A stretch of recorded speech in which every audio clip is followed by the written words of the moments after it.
Bonjour, je vous propose donc de commencer et on va commencer avec avec juste des petits éléments pour voilà de petits rappels. Donc merci de couper votre micro. L'intervention va durer à peu près 1 heure. On a commencé avec du retard, mais voilà. Donc merci de couper les micros. Voilà, vous pouvez poser vos questions sur le chat, on pourra y répondre. Et voilà, on enregistre ce webinaire qui vous sera donc transmis ensuite par la suite avec la présentation qu'on est en train de faire. Voilà, donc je vous remercie d'être là. Euh, je vais me présenter. Je suis donc Philippe Guichandu, en charge du secrétaire général à la Fondation Grameen Crédit Agricole, qui est une fondation qui intervient aujourd'hui dans une quarantaine de pays, auprès de 80 membres dans le financement et l'accompagnement d'institutions de microfinance et d'entreprises sociales.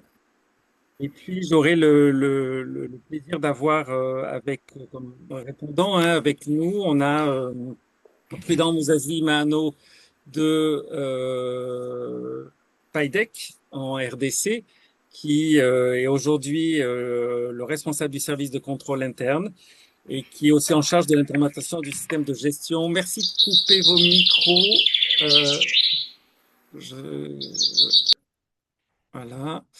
Merci de couper les micros et voilà, en charge de la gestion environnementale et sociale et qui est diplômé de l'économie rurale de l'Université catholique de Bukavu. Et puis nous avons aussi Herman Jacot, qui est le directeur des risques et du système d'information à Comuba au Bénin. Voilà, et qui travaille sur toutes les questions effectivement de risque, mais aussi de toute la gestion de la performance sociale et environnementale au sein de son organisation. Donc, je vais commencer. L'idée, c'est que je présente l'étude qui a été faite. J'imagine que certains d'entre vous l'ont lu. Et puis après, on va prendre donc à peu près 20 minutes. Et après, on prendra 10 minutes. J'ai demandé à Prudent et à Herman d'être voilà, pendant 10 minutes de pouvoir nous répondre à 3 questions. Et après, j'espère qu'on aura du temps pour effectivement répondre à vos attentes dans la salle. Alors,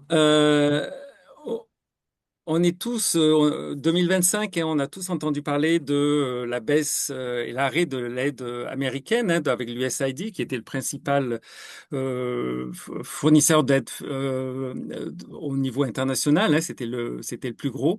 Mais il faut bien savoir que cette aide a commencé à diminuer dès 2024, alors que l'OCDE, avait noté que pendant une dizaine d'années, il y avait eu une forte croissance des investissements des États pour faciliter l'aide au public au développement. On a une baisse significative dès 2024 de 7,4%.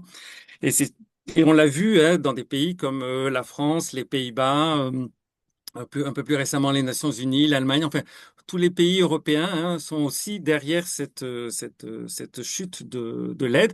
L'OCDE estime que c'est à peu près entre 9 et 17% de baisse qu'on pourra envisager sur 2000, 2025.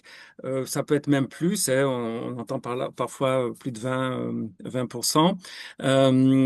Et donc ça pose quand même un vrai problème. Alors surtout pour les acteurs on va dire plus humanitaires et les acteurs du développement au sens large, mais les acteurs de la finance inclusive qui ont des modèles économiques qui doivent permettre effectivement de moins dépendre de l'aide publique au développement, ou voire carrément pas du tout en dépendre, ont été quand même touchés, ce que prouve l'aide. Il faut savoir qu'il y a à peu près quand même 58% des personnes qui ont répondu à notre enquête qui directement ou indirectement bénéficiaient de l'aide publique au développement à travers les différents acteurs impliqués. Alors, ce qui est certain, c'est que l'impact est là. Donc, c'est pour ça que on a souhaité, nous, au niveau de la Fondation Grameen Crédit Agricole, de s'associer à Cerise SPTF qui est un réseau international que vous connaissez, qui intervient sur les questions plutôt de mesure et de réflexion sur tout ce qui est l'impact et tout ce qui est la dimension mesure la performance sociale, environnementale des institutions. Et avec le Financial Inclusion Equity Council, on a voulu donc essayer de comprendre quel était l'impact si et s'il y en avait et de quelle manière. Donc, on a un panel relativement représentatif puisqu'on a eu 86 structures qui ont répondu de 58 pays, donc une vraie diversité au niveau international, même si de ces 58 pays, il y a une forte majorité qui vient de l'Afrique subsaharienne, 37%, et la majorité, on n'a pas cherché à avoir que des institutions financières, mais même si c'est près de 80%, 79%, mais on a aussi des chercheurs qui ont pu répondre à ces questions, des réseaux, voilà, des structures un peu plus larges et qui apportaient donc un regard un peu différent. On a et d'autres caractéristiques, c'est que la plupart des répondants, c'était quand même le gros 2 tiers, c'était des institutions de taille moyenne, hein, entre ce qu'on appelle des tiers 2 dans le secteur, qui ont entre 10 et 100 millions de dollars sous gestion de portefeuille. Et après, un tiers d'institutions plus petites, moins de 10 millions de portefeuille, et plus grandes, plus de 100 millions de portefeuilles et qui finançait donc quand même en grande majorité le secteur de l'agriculture et de l'élevage et 30% qui finance le commerce. Donc si on voit les premiers résultats, qu'est-ce qu'on se rend compte? Hein, c'est d'une part que l'impact est là, hein, il est réel puisque à peu près 60% estiment que l'impact est important sur les partenariats qu'ils ont établis. Dans une petite moindre mesure sur évidemment l'accès à des ressources financières, hein, qui va concerner à peu près voilà, qui va concerner très impacté 17%, 36% de manière un peu plus marginale. Et puis aussi, on voit un impact sur la qualité du portefeuille.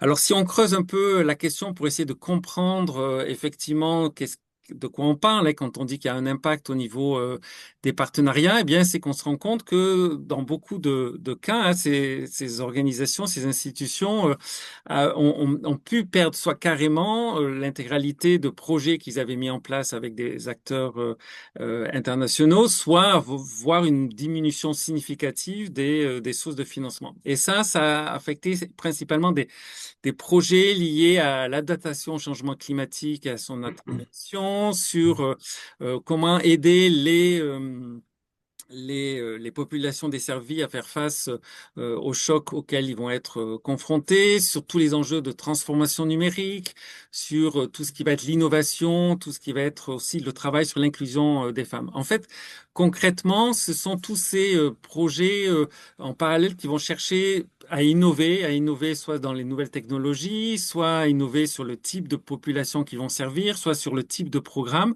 qui nécessite, on le sait, non seulement d'avoir accès à des financements apportés par l'institution en elle-même, mais avoir accès à des fonds externes hein, qui vont, à travers de la subvention, ben, pouvoir permettre d'investir dans des fonds, dans de l'investissement, dans de la formation, de la recherche et ce genre de choses. Donc là, on voit que sur ces partenariats, et c'est le principal secteur, l'impact a été réel. L'impact sur la qualité du portefeuille est un peu plus. En tout cas, je vous rappelle que l'étude a été faite à partir sur juin-juillet. Donc, c'est encore aujourd'hui, je pense que c'est encore un peu prématuré de dire que clairement, il y a un lien très fort entre une dégradation de la qualité du portefeuille des institutions et qui serait liée à la baisse de l'aide publique au développement, puisqu'on se rend compte que les institutions qui mentionnent la baisse de la qualité du portefeuille sont aussi plutôt situées dans des contextes géopolitiques plus complexes. Genre, on pense par exemple au Liban, certains pays de l'Afrique subsaharienne.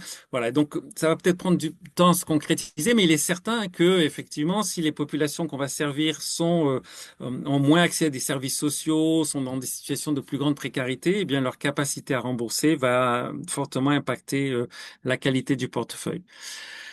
Sans grande surprise, on se rend compte que si on creuse un peu la question, que les institutions qui vont être le plus touchées, ce sont les plus petites institutions de niveau 3, puis ensuite de niveau 2, et que finalement les institutions qui gèrent des portefeuilles importants, supérieurs à 100 millions d'euros, de dollars, pardon, sont moins impactées, certainement aussi plus résilientes. On voit aussi une différence liée au pays, hein, selon les pays. On se rend bien compte que certains pays, là on aura quelqu'un de la RDC, sont quand même, ont été de manière générale assez impactés par ce qui se passe avec la baisse de l'aide publique au développement, ce qui est moins le cas d'autres pays où les investissements étaient moins importants, quoi. Mais au final, ça va être vraiment les clients les plus vulnérables, hein, qui vont être touchés, qui vont être fragilisés, à la fois parce que les services dont ils pouvaient bénéficier à travers d'autres structures de l'aide ne sont plus là ou se sont réduits, hein, l'accès parfois à la santé, parfois l'accès à l'éducation, etc. Mais aussi donc avec la difficulté de toucher par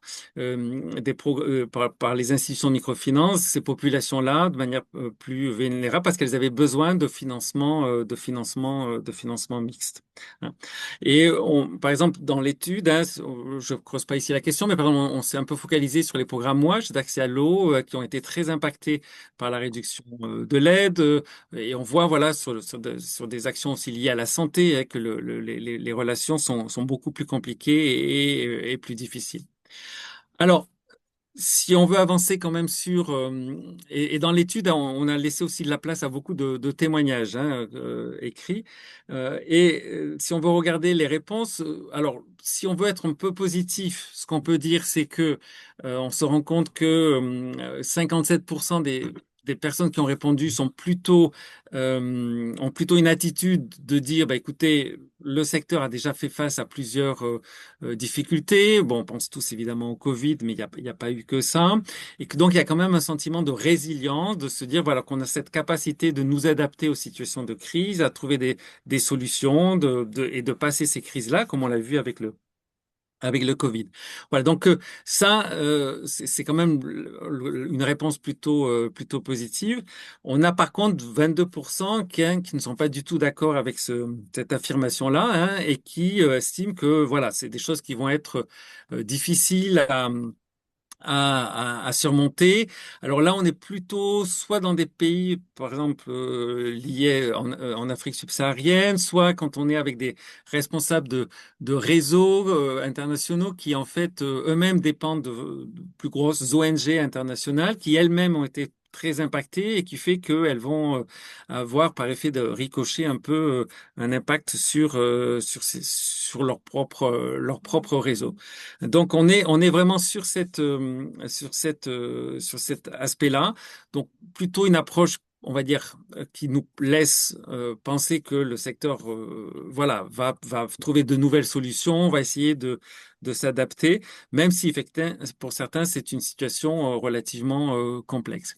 Alors dans les solutions qui sont envisagées ou en tout cas dans les réponses qui ont été apportées par les différentes institutions, qu'est-ce qu'on se rend compte de quoi? D'une part, c'est qu'il y a quand même eu le sentiment que voilà, c'est pas neutre, hein, et donc il y a des changements dans les stratégies et avec un recentrage sur s'assurer de la qualité du portefeuille, et donc ça va passer par aussi certainement renforcer la protection des clients, hein, puisque c'est quand même assez très lié. Et puis il y a toute cette dimension d'essayer évidemment de trouver de nouvelles alliances, hein, d'essayer de se tourner vers d'autres types d'acteurs qui pourraient les accompagner pour essayer de combler une partie des pertes des financements liés à l'aide publique internationale.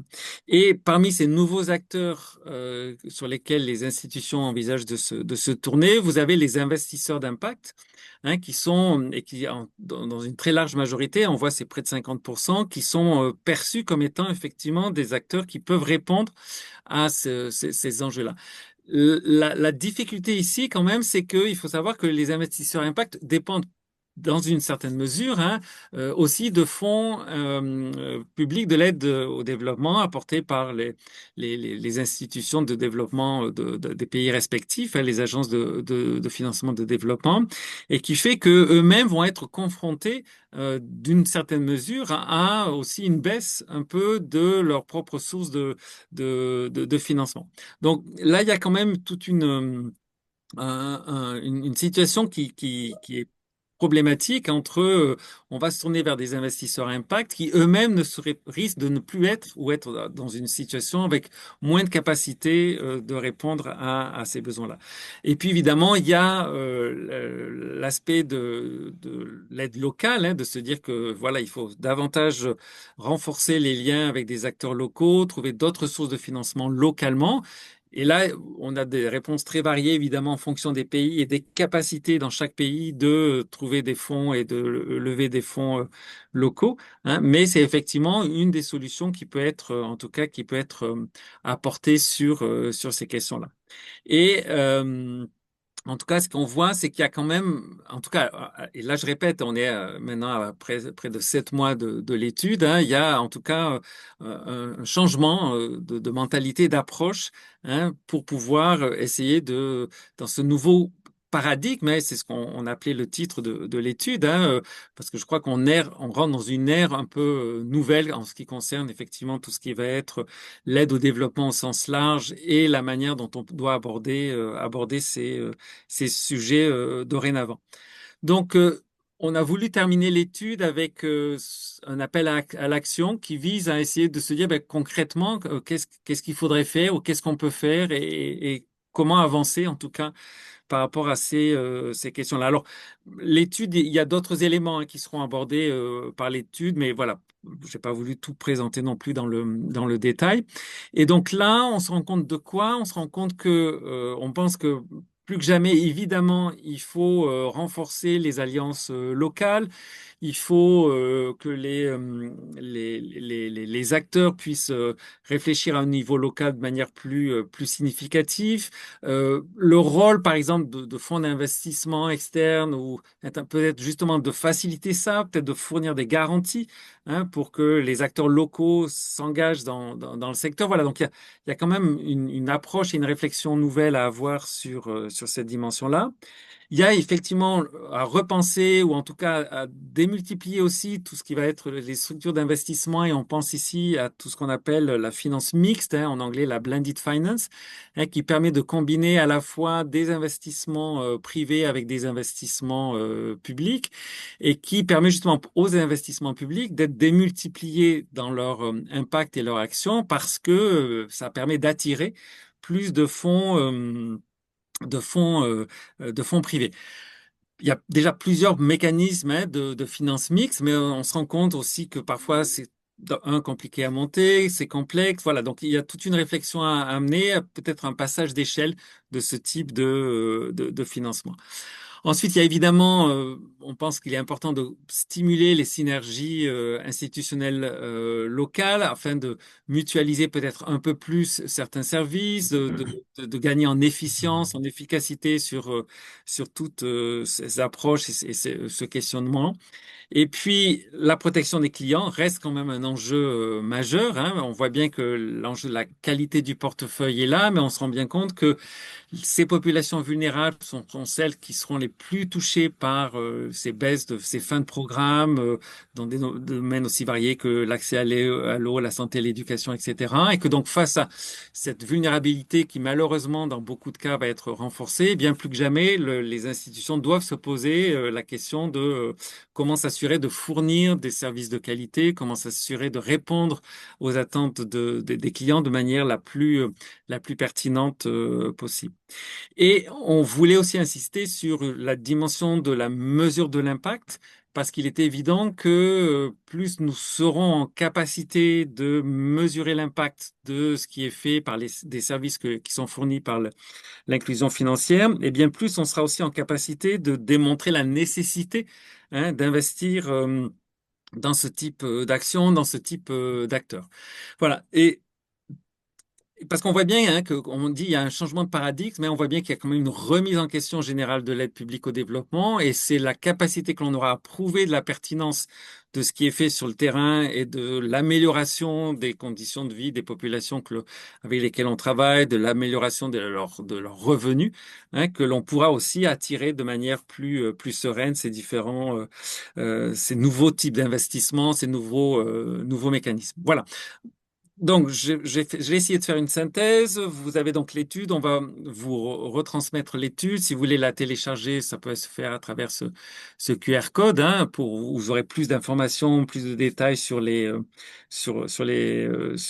qui a été dit à travers les différents témoignages que l'on a pu recueillir. Alors, avant de passer la parole à nos deux invités, je veux juste mentionner ici une étude hein, qui est en train d'être menée par Devex aux États-Unis, qui est sur une étude qui s'appelle Ed Report, qui est vraiment sur l'impact de la baisse et de la fin, dans certains cas, de l'aide américaine, de l'USAID. Donc, ça ne concerne peut-être pas tout le monde ici, mais en tout cas, sachez que, et ça ne concerne pas que l'inclusion financière, hein, ça concerne aussi bien des programmes de santé et d'éducation. Voilà, et donc ils cherchent à avoir des témoignages hein, et des données aussi chiffrées sur l'impact de cette réduction de l'aide. Donc vous avez ici les deux contacts à contacter justement pour participer à cette étude et on va vous transmettre évidemment la présentation. Donc vous aurez accès à ces emails si vous n'avez pas eu le temps de les prendre. Voilà, donc je m'arrête ici. Et je vais donner la parole donc d'abord peut-être à Prudent et puis ensuite à Herman. Et j'ai trois questions et donc je vous demande voilà 10 minutes comme ça nous laissera un peu de temps pour répondre aussi aux questions. C'est d'une part d'abord quelles sont vos réactions par rapport à l'étude et notamment comment votre institution a été impactée ou pas ou de quelle manière elle a été impactée par ces baisses de l'aide internationale. Ensuite, depuis, hein, comment la situation a évolué, hein, est-ce que, alors dans l'étude, hein, on a 67% des personnes qui ont répondu qui pensaient que la situation allait se dégrader, hein, donc qu'en est-il aujourd'hui? On est en 2026, début 2026. Voilà, est-ce que la situation, ou est-ce que vous avez trouvé d'autres solutions qui vous ont permis d'améliorer les choses? Et puis, le dernier point, c'est voilà, par rapport aux appels à l'action que l'on a mentionnés, hein, lesquels vous semblent-ils pertinents et est-ce que vous avez d'autres suggestions sur ça? Voilà, donc je vous remercie de votre attention et je passe la parole maintenant à Prudent. Je vais arrêter le partage d'écran, comme ça on pourra bien voir Prudent intégralement. Et n'hésitez pas si vous avez des questions ou des remarques à le mettre dans le chat. Merci. Prudent? Merci beaucoup, Monsieur Philippe. Moi, c'est Monsieur Mouzazi Mahano Prudent. Je suis le responsable du service de contrôle interne à PAIDEC. Je vous remercie tout d'abord de nous avoir associés à cet échange beaucoup fructueux. Et notre intervention va s'articuler à ces trois questions que vous avez bien soulevées. D'abord, parlant du rapport, nous disons que les rapports, la production de ces rapports ici vaut tout son pesant d'or. Pourquoi nous le disons? Parce que euh, nombreux pays en voie de développement ont pendant longtemps bénéficié de projets financés par l'aide internationale. Ces projets ont contribué de manière significative, bien sûr, à la réduction de la pauvreté. Dès que l'USAID et d'autres partenaires et d'autres bailleurs de fonds ont décidé de réduire, voire d'arrêter ces programmes, il est devenu vraiment impérieux de voir l'impact de cet arrêt ou de cette réduction sur les prestataires de services financiers. S'agissant maintenant de la RDC, en tout cas, beaucoup de projets, la RDC a bénéficié de beaucoup de projets locaux dans ce sens-là et qui se dirigeaient directement vers les populations à travers l'agriculture, les projets de l'assainissement, de l'hygiène, de l'eau, et de l'électricité, voire de la conservation de la nature. Et certains autres projets se dirigeaient directement, indirectement à eux à travers les intermédiaires financiers. Maintenant, aujourd'hui, avec l'arrêt, il s'est avéré qu'il y a eu coupure, voire même il y a eu, on dirait, c'était un système qui était vraiment bien organisé, parce qu'à travers ces aides internationales-là, il y a les banques qui avaient, les institutions financières qui avaient accès à la liquidité et qui accroissaient leur capacité de financement. Ils étaient en train de financer les populations à travers cette liquidité qui venait des pays étrangers.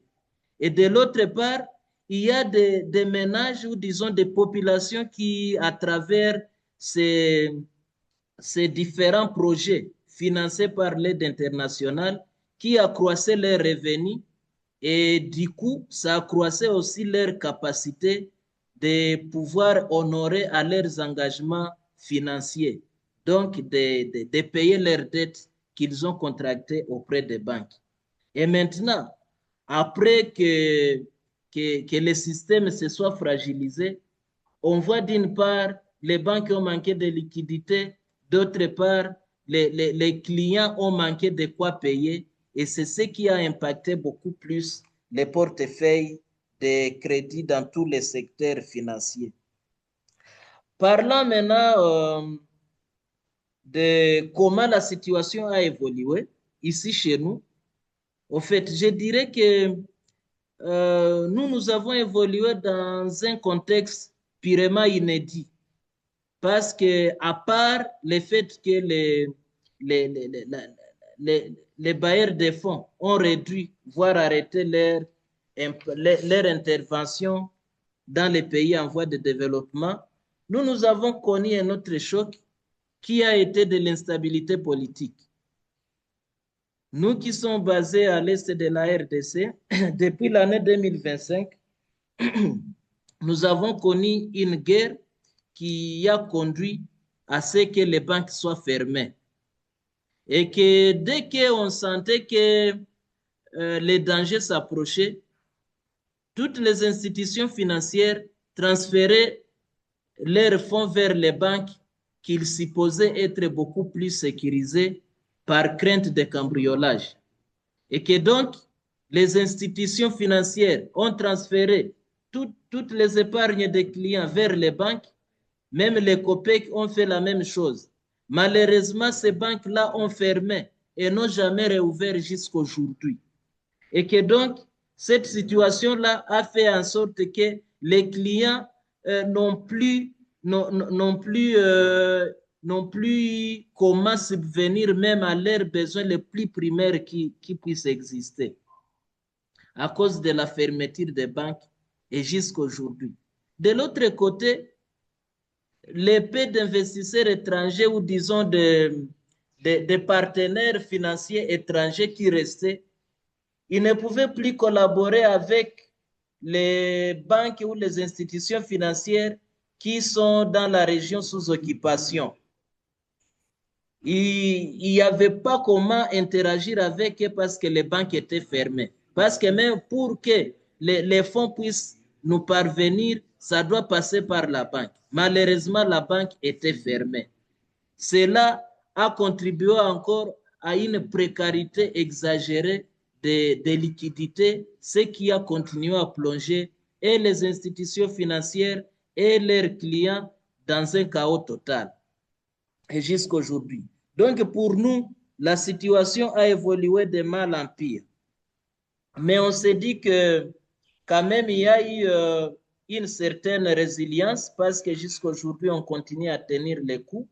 Ce n'est pas le premier choc que nous avons connu. Nous avons déjà parcouru beaucoup de chocs, on dirait plus que ça, parce qu'il y a eu Covid qui était là, il y a eu Ebola qui était là, il y a eu des embargos et beaucoup d'autres aléas qui ont frappé le secteur. Mais quand même, nous arrivons toujours à développer des plans de continuité. Nous arrivons à développer des plans de continuité qui nous aident à faire face aux périodes de crise. Et ici, dans ce contexte actuel, je peux citer quelques pistes de solutions ou disons quelques solutions palliatives que PAIDEC a pu mettre en œuvre pour essayer de rester ou de demeurer résilient face à cette crise. PAIDEC, quand il a vu que toutes les banques étaient fermées et les clients n'accédaient plus à leurs épargnes, PAIDEC, lui, a choisi l'option de continuer quand même à accorder les épargnes des clients pour leurs besoins de subsistance. Donc, aucun client ne peut dire que pendant la période de crise, il n'a pas su accéder à son épargne qui était à PAIDEC. PAIDEC s'est débrouillé, bien qu'il avait déjà transféré vers les banques commerciales, mais quand même, il s'est débrouillé pour continuer à servir ses clients en besoin. Il a aussi effectivement boosté les services de digitalisation en mettant des applications qui permettaient déjà aux clients, à partir de là où ils sont, là chez eux, ils pouvaient toujours accéder aux services de PAIDEC et pouvoir en jouir sans aucun accroc. PAIDEC a aussi focalisé disons, ses efforts dans les zones qui n'étaient pas encore affectées par les conflits. Et c'est ce qui a fait sa force. Disons il a 9 agences, mais ce sont les agences-là qui sont dans des régions non encore affectées, qui ont continué à tenir les coups de PAIDEC. Il y a aussi il y a aussi des petits crédits qui ont été octroyés aux clients qui sont dans des zones affectées par les conflits, mais avec beaucoup de rigueur, avec beaucoup de prudence, en revoyant les ratios de capacité de remboursement à la baisse et en sous-estimant les chiffres d'affaires des clients pour pouvoir anticiper tout risque de non-remboursement. Voilà donc en quelques mots ce que je peux répondre par rapport aux 3 questions qui nous ont été posées dans le cadre de PAIDEC. J'ai dit et je vous remercie. Les autres questions qui viendront après, on pourra bien sûr y répondre. Merci beaucoup. Merci beaucoup, Prudent. Alors, on voit effectivement le contexte assez particulier hein, de la RDC et on pourra revenir aussi évidemment dessus, mais je préfère continuer d'avancer et donner la parole à Herman au Bénin, qui a la chance de ne pas avoir, j'imagine, les problèmes sécuritaires auxquels est confrontée la RDC au Bénin. Voilà, donc par rapport à votre propre organisation, comment les choses ont évolué, se sont passées et quelles réactions par rapport à cette étude. Et n'hésitez pas, hein, si vous avez des questions, à les poser dans le chat. Herman? Oui, ok, merci Philippe, merci aux participants. Bon, je vais répondre très simplement à partir de notre vécu à la Commuba, parce que nous faisons partie des 86 répondants, comme vous l'avez mentionné plus haut. Honnêtement, en découvrant les résultats de l'étude, je n'ai pas été surpris, j'ai été plutôt conforté, car l'étude décrit ce que nous vivons déjà sur le terrain depuis un certain temps. Mais lorsqu'on parle de réduction de l'aide internationale, pour nous, institutions de microfinance, ce que ça implique surtout, c'est d'abord, on a moins de financement concessionnel, donc on n'a plus des financements à taux réduit.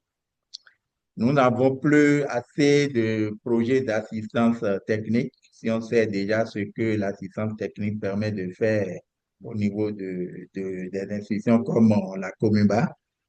Et parfois, nous avons des partenaires, sinon actuellement, il y a les partenaires qui sont plus sélectifs.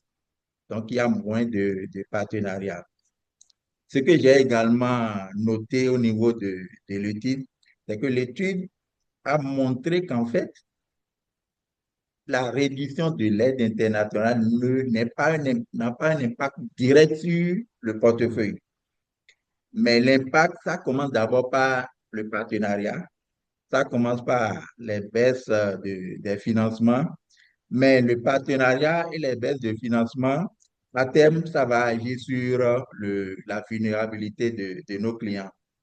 Donc, c'est exactement notre réalité aujourd'hui où le financement agricole à notre niveau a pris un coup parce que déjà au moment où il y avait l'aide internationale, les producteurs disaient déjà que un financement à taux à 2 chiffres n'est pas rentable pour l'agriculture.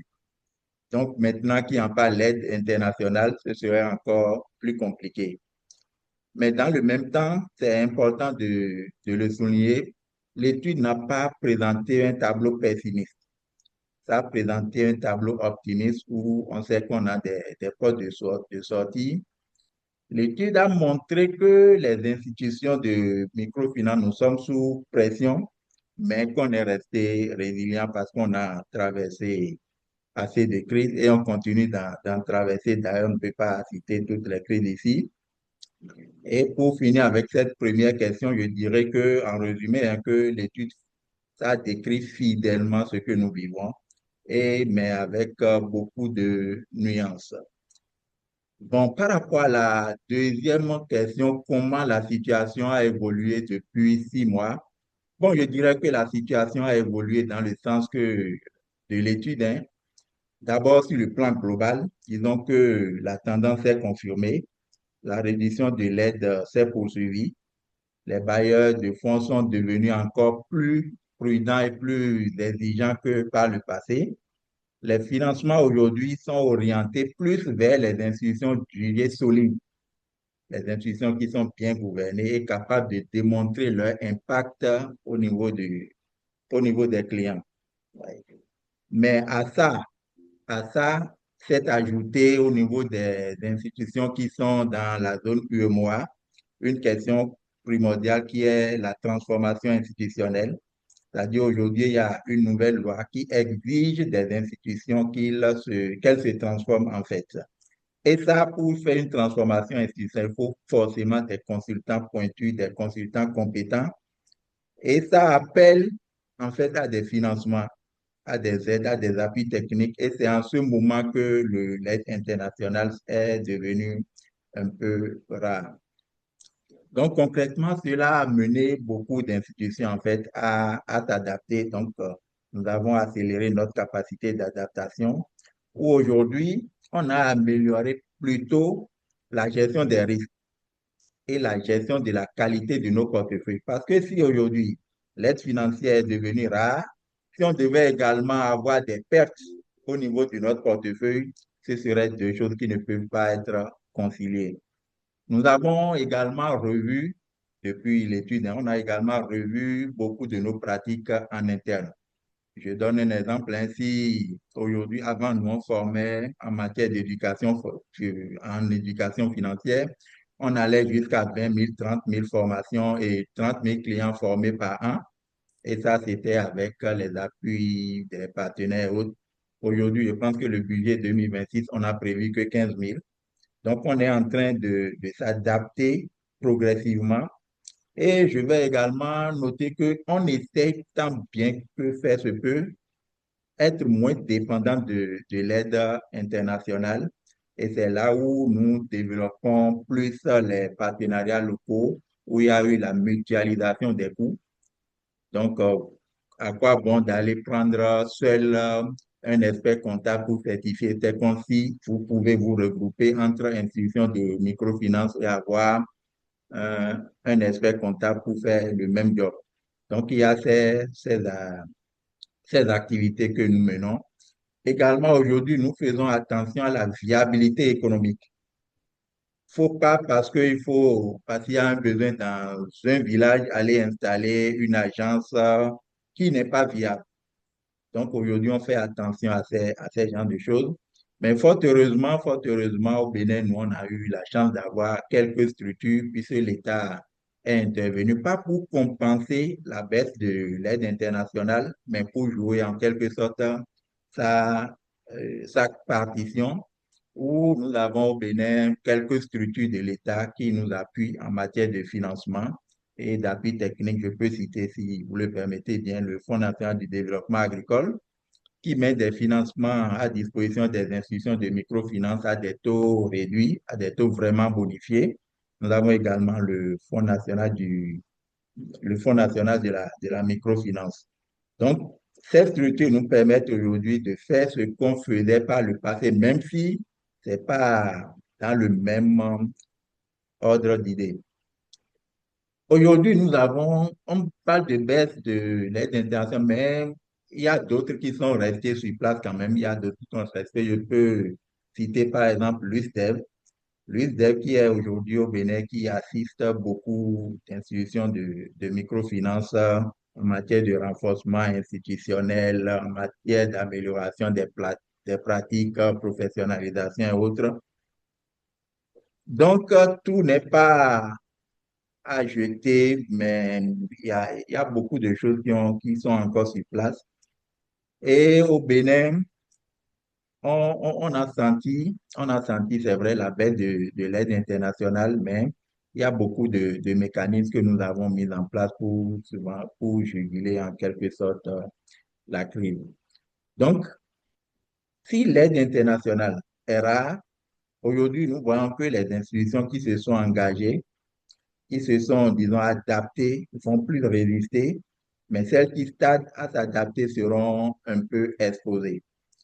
Elles seront exposées et par rapport à la dernière question où vous demandez la pertinence des actions proposées, je vois que les actions proposées correspondent exactement aux arbitrages que nous faisons aujourd'hui sur le terrain.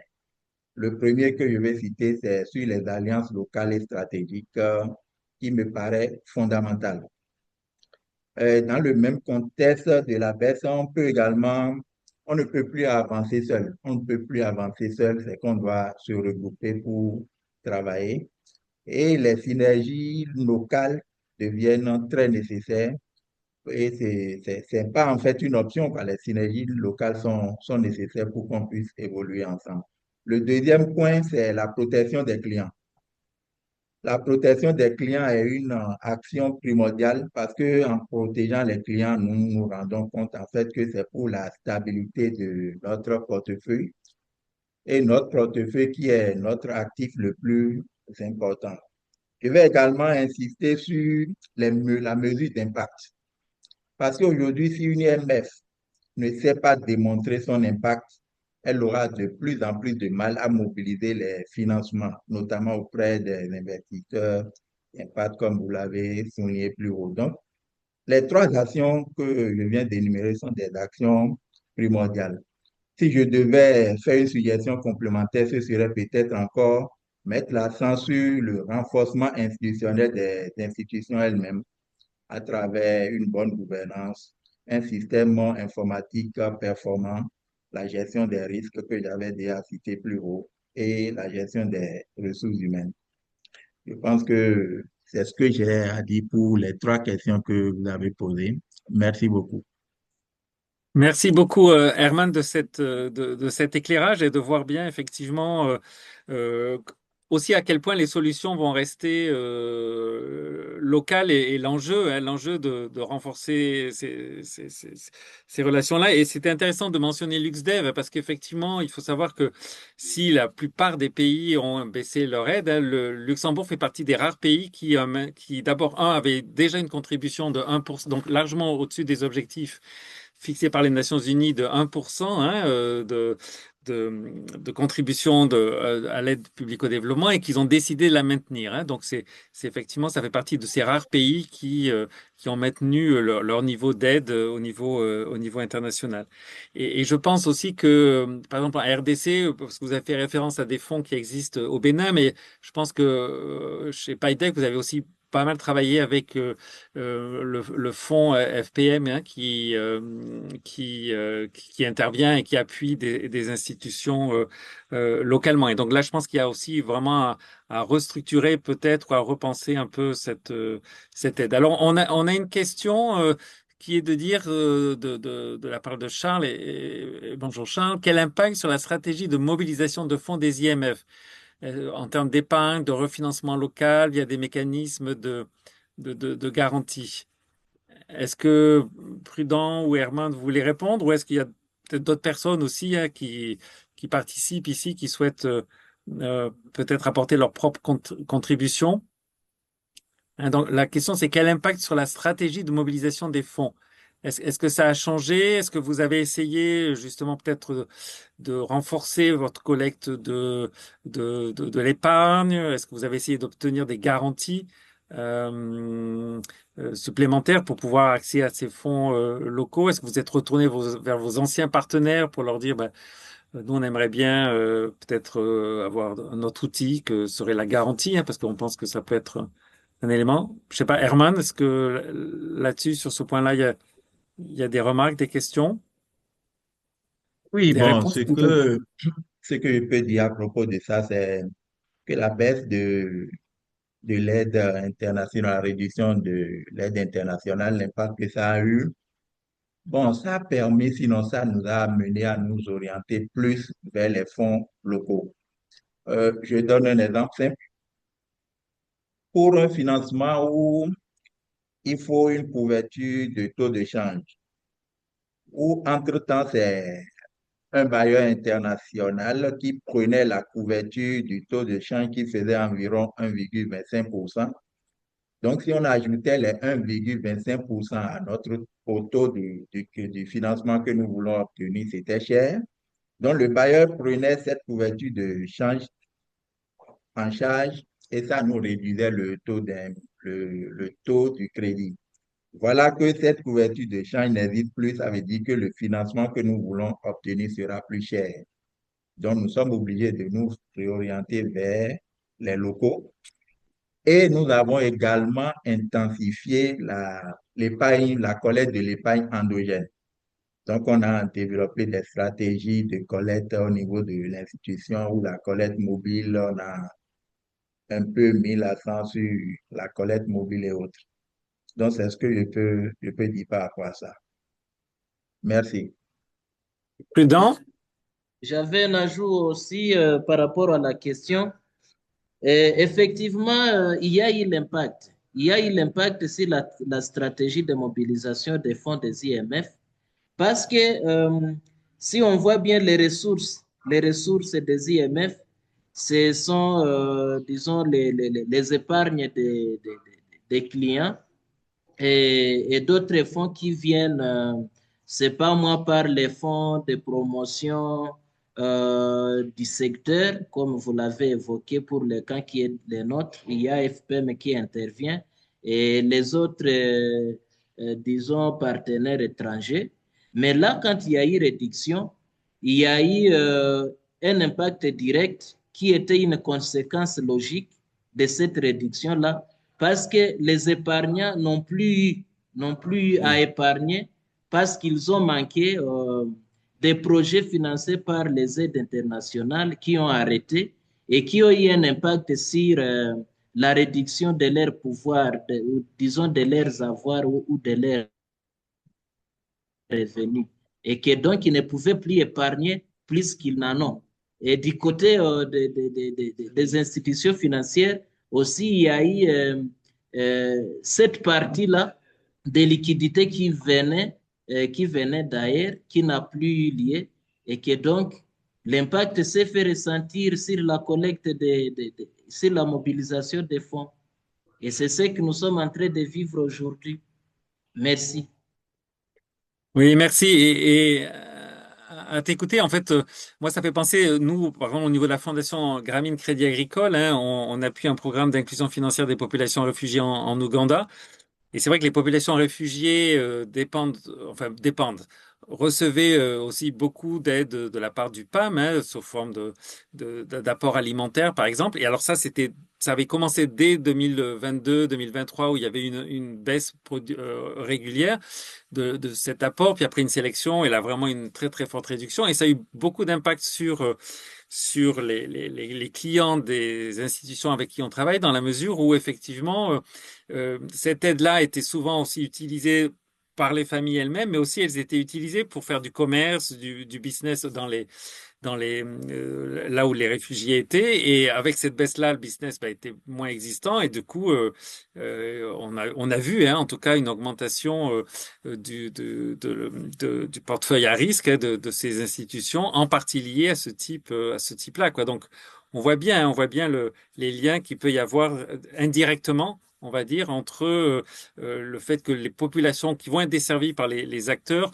sont dans des situations de plus grande précarité et donc dans une incapacité ou dans une plus grande incapacité à soit ne pas épargner, soit épargner, pardon, soit à effectivement à mener leur activité comme ils avaient tendance à le faire. Alors, on a une autre question un peu plus spécifique, c'est sur le Maroc, hein, qui est de dire sur la base de ces résultats, quel serait le plan de route à adopter, surtout pour le Maroc.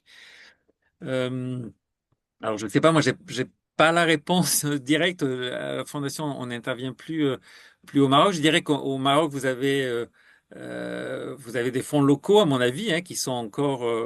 Vous avez un fonds très actif. Euh, alors, le problème de ces fonds-là, c'est par exemple comme FPM, etc., ou d'autres fonds qui dépendent eux-mêmes d'investisseurs parfois étrangers, hein. Et donc là encore, la question, c'est savoir comment eux-mêmes sont impactés par rapport à leurs propres investisseurs, hein. Et donc, voilà, donc moi je pense il y a de vraies recherches à faire localement et voir ensuite localement quel serait le type d'appui supplémentaire, hein, sous forme de garantie ou la participation, on parlait de la finance mixte, etc., des autres acteurs. Mais je ne sais pas s'il y a des gens ici qui ont plus d'idées pour le Maroc. Sinon, on a une autre question. Est-ce que le secteur bancaire a conscience de l'impact de la réduction de l'aide au développement sous le sous-secteur de la microfinance de leur pays? Et est-ce qu'elles perçoivent le rôle qu'elles peuvent jouer dans ce contexte, notamment en ce qui concerne les questions de refinancement? Intéressant, effectivement. Est-ce que vous avez l'impression, Herman Prudent, mais je pose aussi la question à d'autres personnes qui sont avec nous, est-ce que vous avez l'impression que les banques locales seront peut-être, est-ce qu'elles vont être plus prêtes à vous financer dans d'autres conditions, hein? On sait que souvent des grosses limites des banques locales, c'est qu'elles vont demander des garanties ou du C'est collatéral, bien des sûr ça. choses, voilà. C'est bien sûr ça. Et est-ce qu'on a donc, est-ce que vous avez le sentiment que ça évolue, ou est-ce qu'il y a aussi justement un travail à faire de plaidoyer auprès d'elles, de sensibilisation pour qu'elles puissent plus et mieux vous financer? Herman, une réponse ou Prudent ou d'autres personnes, hein? Oui, oui, non, sincèrement, nous, à notre niveau, on a constaté que les banques n'ont pas encore compris l'opportunité qu'elles ont de Mm. travailler avec les institutions de microfinance. Mm. Les banques n'ont pas compris qu'en fait, elles peuvent utiliser les institutions de microfinance comme des relais, puisque nous allons dans des contrées où elles ne peuvent pas aller. Mais malgré la baisse de l'aide internationale dont on parle ici, les banques n'ont pas encore compris que les institutions sont des partenaires, les institutions de microfinance sont leurs partenaires et elles continuent de nous demander les mêmes garanties. Nous leur faisons savoir que, mais comment se fait-il que les gens nous arrivent à nous financer depuis l'extérieur sans des garanties réelles? Comment je peux vouloir prendre un financement d'1 milliard et tu me demandes par exemple une garantie réelle? Où est-ce que je vais mettre cette garantie réelle dans mon actif qui déjà, sans ça, on me dit que mon actif n'est pas productif. Donc, il y a beaucoup d'aspects que les banques n'ont pas encore perçus. Ça fait que la collaboration avec les banques locales demeure encore faible. Ça demeure faible. Nous, on a tenté, mais ce qu'on nous a dit, ça fait qu'on n'a pas pu obtenir le financement voulu. Donc, pour le moment, on est encore statu quo. Il n'y a pas eu de changement avec sans aide, avec l'aide, la baisse de l'aide internationale, on n'a pas encore eu de changement au niveau des banques. Elles nous considèrent encore comme des clients simples où on nous propose des conditions qu'on propose aux clients ordinaires et autres, ce qui ne peut pas nous avantager bien sûr. Mm. Merci. Merci.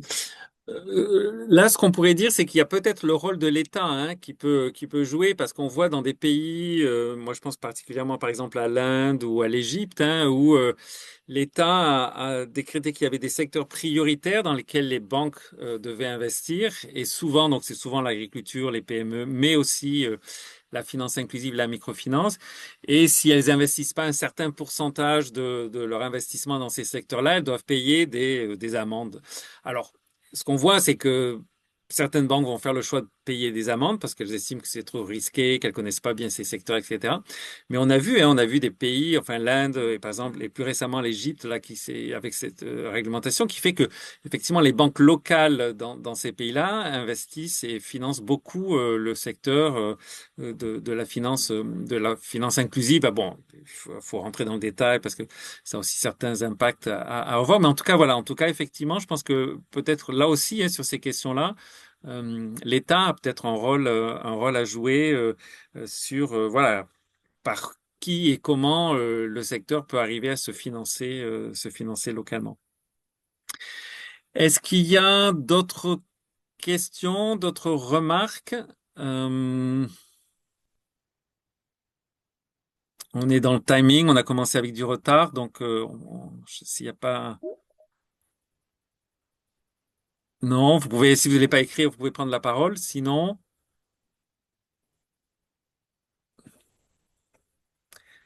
non, ben,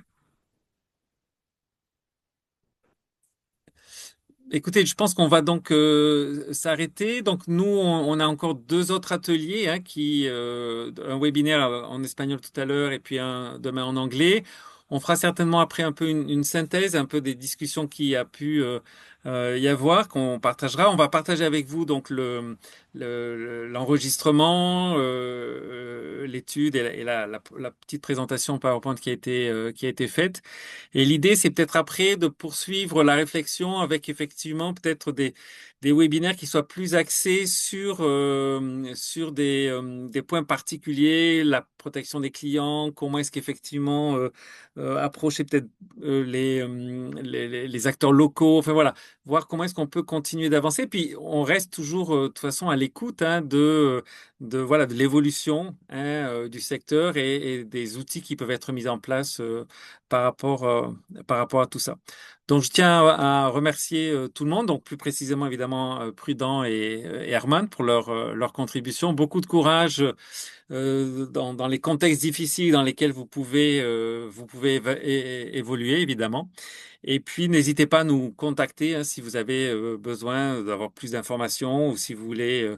On va peut-être faire une suite de l'étude à la réflexion aussi pour la suite dans un peu plus tard. Mais les choses évoluent aussi tellement vite. Voilà, on verra comment les choses vont se mettre par la suite en place.